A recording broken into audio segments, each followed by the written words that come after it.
Hi, Frank. I'm excited to speak with you today. And Frank, you've been Marshall's partner now for over 40 years. You've also helped him develop and refine his stakeholder-centered coaching process. And you're also an active coach as well. And I'd like to welcome you. Well, thank you, Andy. And yes, I think singularly probably one of the most valuable things that ever happened to me was, starting a PhD program in 1972 with Marshall. And we've been fast friends and colleagues ever since. What's equally valuable to me is being connected to a network of phenomenal people like yourselves who have adopted Marshall's philosophies and practices, have been trained in it, and are now actively coaching using the methodology. So thank you. My pleasure. Now, Frank, there's one topic that's important to you and you wanted to talk about, and it's the importance of not going local in regards to coaching. Could you elaborate on that? Yes, it's actually one of the most interesting phenomena that I've experienced, and I'm actually excited about it because, I've always, pride myself in trying to be an early adopter or help to change things for the better. And that is, there seems to be an industry-wide assumption that coaches need to be local. In fact, so when we get approached, they always ask us, well, can you give us some local coaches? So we think that it's better if what everyone feels is going on is a leader is relying on the people that she works with or he works with to help them get better in their coaching, because they're the ones that witness it, observe it, are affected by it. That's why they're a stakeholder. They're affected by the behavior, they're close enough to this leader, and they're interdependent. And they actually become the best coaches. And let me give you an example. It's the one I use all the time. It's a rather simple one.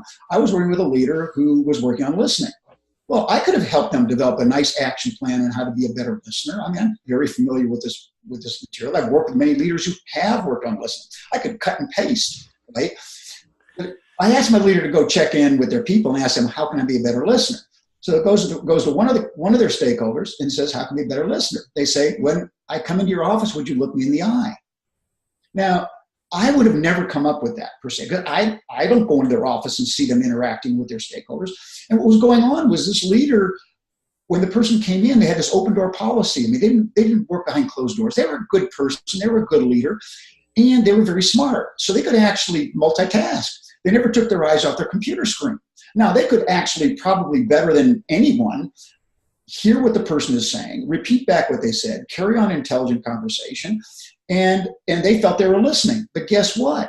It's not what they think that matters. It's what the stakeholder thinks it matters. Does this person feel like being listened to? No. Who gave them the good idea? The stakeholder. So do you see the value that we really want to turn the stakeholders into the center of attention, put the spotlight on them, give them the credit for what's going on, and that will create a much better lasting change than having some brilliant local coach who lives across the street come into the office. So, Frank, that's fascinating me. So let me sort of summarize and see if I get it, okay? So what's most important is it's not this big-wig local coach. The local aspect are the stakeholders and their relationship with the key leader.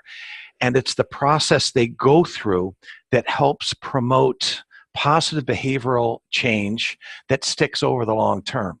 Now, you need a coach, absolutely, to make sure people go through the process. But whether that coach is in Boise, Idaho, or upstate New York, that part doesn't really matter. Am I making any sense? That's why you're one of our best coaches. You're making perfect sense, Andy. Fascinating stuff. Thanks again so much for the time. We'll talk soon, and hope you have a great day. Same to you, Andy.